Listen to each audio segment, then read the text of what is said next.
I'm a father. When I had my first child, something happened to me at a deep emotional, even existential level, such that I came to truly value the well-being of someone else over myself. I'm not claiming to be special in this regard. After all, the same thing happens to whales and elephants and wolves and penguins. It's not a universal in the animal kingdom, but it is a characteristic in common between human parents and any others who have the imperative of a high degree of personal investment in just one or two young. I imagine a rabbit, by contrast, looking over her litter of bunnies and thinking, I'm not even bothered giving you all names, as most of you will soon be eaten. Let's not get too sentimental about it. But the point is, my conscious experience was thereafter altered to reflect a new and important goal, that of protecting and providing for my child. This is clearly in alignment between the evolutionarily inherited objectives of my human organism and the phenomenological character of my mind. Once again, I see that Jesse and I are on the same team. So what are my most cherished values, those relationships and ideas that are most important to me? Primate that I am, I would put family and friends at the top, and a sense of security and belonging. I would also put my character pretty high up. I notice that when I don't respect myself, when I feel undisciplined and unproductive, I begin to become anxious and unhappy. If I feel inauthentic or dissolute, I get a sense of shame and self-loathing. This puts me at the mercy of the human animal to which I attend, whose neural architecture is my taskmaster. Finally, I have an instinct to seek deep meaning and truth at almost any cost. These values are the inheritance of nature and nurture, of genetics and experience, of the particular psychological niche which I have come to inhabit. In the previous episode, I laid out a set of 3 developments that seem necessary to me for the evolution of a functional human consciousness like the one that I observe. These are 1. The capacity for consciousness to directly or indirectly modify behavior. 2. The establishment of subjectively preferential qualia. And 3. The capacity for consciousness to represent dynamics, at least over some short time period. This episode seeks to unpack the second of these factors, the preferential qualia. There is a dimension along which qualitative experiences, along which qualia can vary widely. It's easy enough to make a list of our favorite and least favorite kinds of experiences. And at the foundation of those kinds of experiences are implicit or explicit goals. If I list some unpleasant qualia, there are those of a perceptual nature, the sensations of pain, which can be experienced to varying degrees of intensity and flavors, like burning or dull ache or sharp sting. These sensory kinds of pain must occur in association with topographical maps relating to body representation. And notably, pains like these can be especially salient and specific. Related to pain are sensations like pernicious itchiness. In all of these cases, the capability to prevent or relieve the suffering is such that one would be strongly compelled to do so. Then there are psychological distresses that can seem analogous to pain, but which I suggest are of a conceptual rather than a perceptual nature. Consider frustration or fear, each of which is decidedly unpleasant, but these feelings tend to have a different representational object, not being necessarily mapped to the body representation, but somewhere else within the network. Frustration tends to accompany some kind of obstacle in relation to a goal, and fear is associated with an understood threat. In either case, the overcoming or reduction of the problem would be a preferred condition.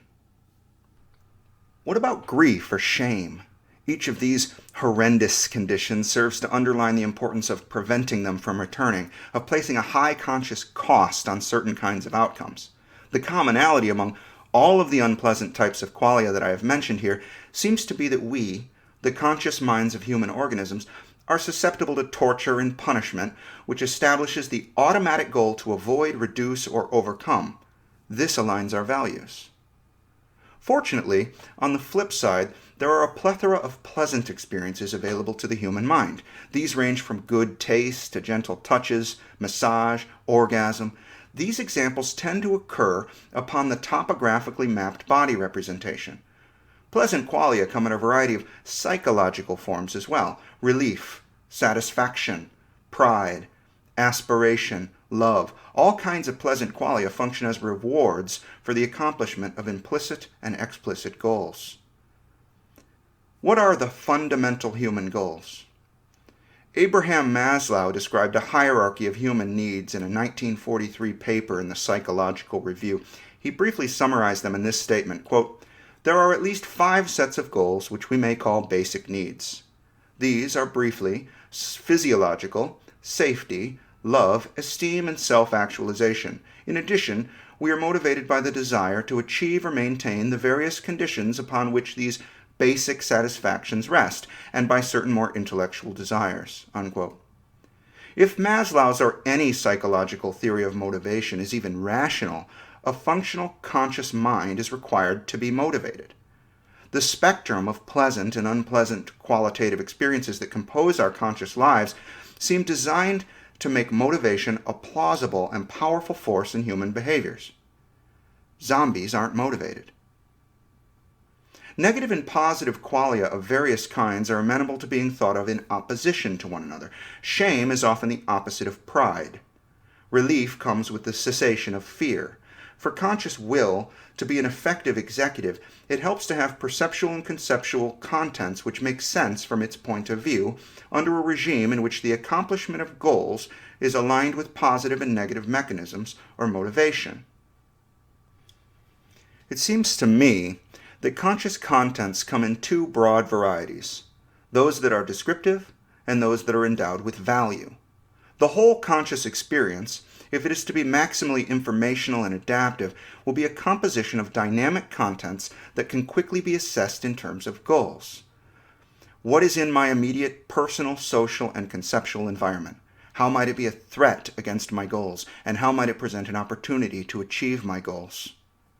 I really like Jordan Peterson's discussion on the science of perception in 12 Rules for Life, where he says, quote, "We don't see valueless entities and then attribute meaning to them. We perceive the meaning directly. We see floors to walk on and doors to duck through and chairs to sit on. It's for this reason that a beanbag and a stump both fall into the latter category, despite having little objectively in common. We see rocks because we can throw them, and clouds because they can rain on us, and apples to eat, and the automobiles of other people to get in our way and annoy us. We see tools and obstacles, not objects or things. Furthermore, we see tools and obstacles at the handy level of analysis that makes them most useful or dangerous given our needs, abilities, and perceptual limitations. The world reveals itself to us as something to utilize and something to navigate through, not as something that merely is." Unquote. The human mind has been sculpted by natural selection toward the alignment of the survival and reproductive goals of the human animal to the valence of conscious experiences.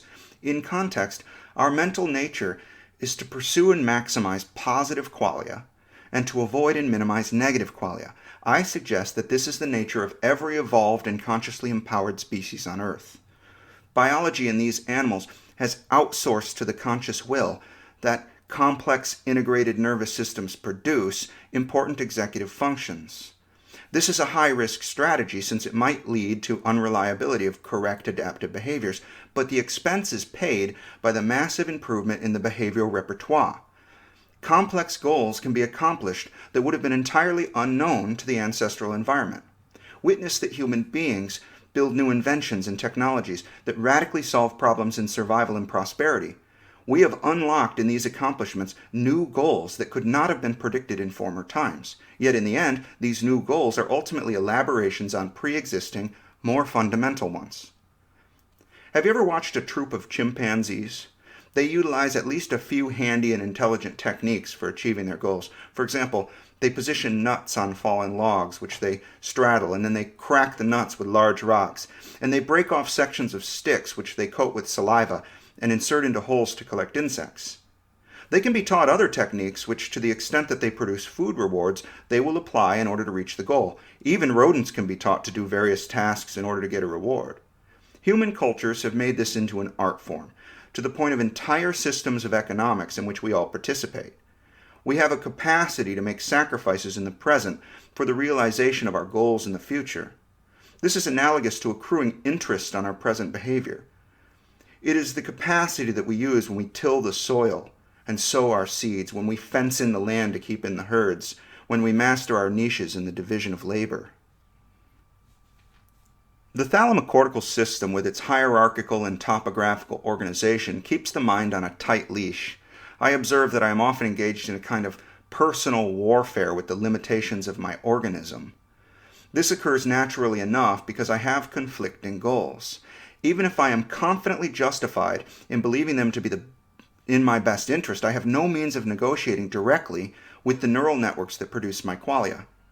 When I head out for my morning run, I am often doing so even though I don't want to. Likewise, I have to restrain myself from eating or drinking too much, to work against the wind of desire to smoke cigarettes. The application of discipline is a higher order goal structure that we learn to impose over our more base goals.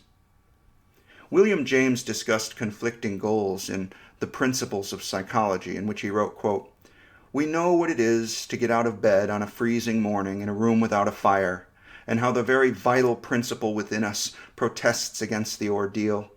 Probably most persons have lain on certain mornings for an hour at a time, unable to brace themselves to the resolve.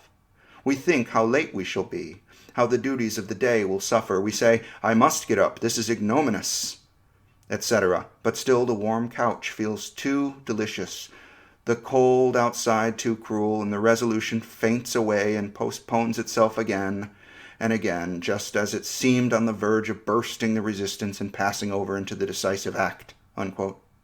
I think James illustrates a common situation that all of us can relate to.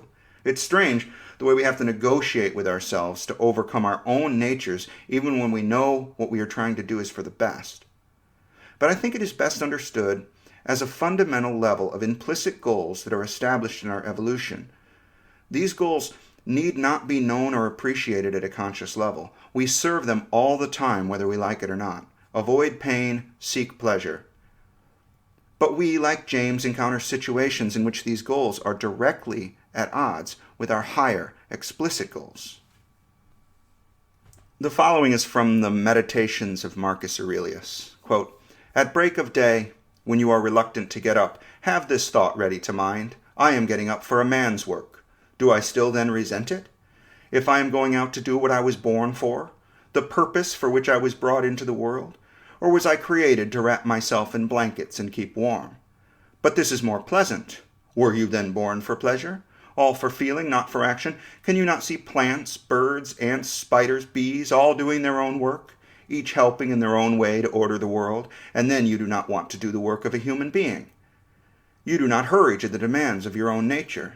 But one needs rest too. One does indeed, I agree. But nature has set limits to this too, just as it has to eating and drinking. And yet you go beyond these limits, beyond what you need.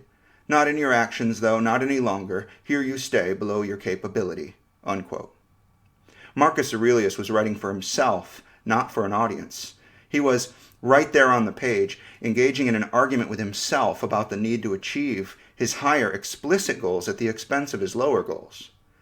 Interestingly, he describes these in terms of the nature of being human, implying that much of what we do when we work or do errands or communicate with other people, all of these things are in service to our valued goals. Of course, this is the case, or we would never get out of bed. In modern humans, many of our goals can be very abstract with regard to the evolutionarily established objectives of seeking shelter, food, sexual partners, and social esteem. But if we look closely at the motivations underlying our behaviors, I think we will usually see that whatever we are doing is serving either some basic goal or some higher goal that essentially reduces to one or more basic goals. Whatever we do to attain money is obviously in that category. But even activities like practicing the guitar or juggling or lifting weights essentially reduces to pursuing sexual partners and social esteem, both of which essentially reduce to seeking the improvement of present and future qualitative states. It seems to me that our principles are sets of guidelines for how we get the best value out of a lifetime of qualitative states. What we normally mean when we discuss our values, honesty, integrity, hard work, loyalty, fairness, justice, kindness, courage. These are principles of personal and social behavior that wisdom teaches us to cultivate as a means to attain our higher goals. And our highest goals are systems of good qualitative states, at least hypothetically. a black belt in jiu-jitsu, tenure in your academic department, a marathon, the corner office, writing a bestseller, building a cabin in the woods, your pilot's license, whatever it is, we hope that such attainments increase our access to long-lasting preferred qualia. Why not just turn to drugs to get instant access to great qualia? This is a good example of how discovering a cheap and effective solution to our implicit fundamental goals is a serious threat to our higher goals. We may even fail to determine what our higher goals could be. This is a cost that most of us would not want to pay. Moreover, tomorrow's hangover or withdrawal, financial losses, and friendships lost can all bring the karmic debt collectors ringing the doorbell in short order. So a satisfactory life, one characterized by a balance in favor of positive experiences, requires work and sacrifice in the service of well-planned goals. I propose that human consciousness endows us with a point of view from which to evaluate our perceptual and conceptual environment, to predict the changes that will occur in it, and to chart a strategic path. The pursuit of happiness by such means is our mandate. It's a great privilege to be the conscious mind of this human being. His basic needs are met, so I am not made to suffer their absence. He has a healthy family, well provided for and full of potential, and I get to love them and to be uplifted by their love. He has close friends with whom I get to feel companionship and affection. And he has a job in science, not toiling under the summer sun or in some stifling factory, but one that often enables me to feel the great pleasure and satisfaction of learning and creating as his accomplice. It's also a privilege to be the mind of a human being because whatever the cause in our common ancestry, we have the capacity to appreciate beauty in music and literature and in nature. We are capable of the simultaneously elevating and humbling feeling of awe in the presence of greatness or grandeur. The emotional power of a brilliant melody that breaks our hearts, or a killer riff that makes us feel strong and confident. Finally, it's a privilege to be the mind of a human being because though we are highly flawed creatures capable of real villainy, we also have the opportunity to overcome our shortcomings, to get better, to become heroes.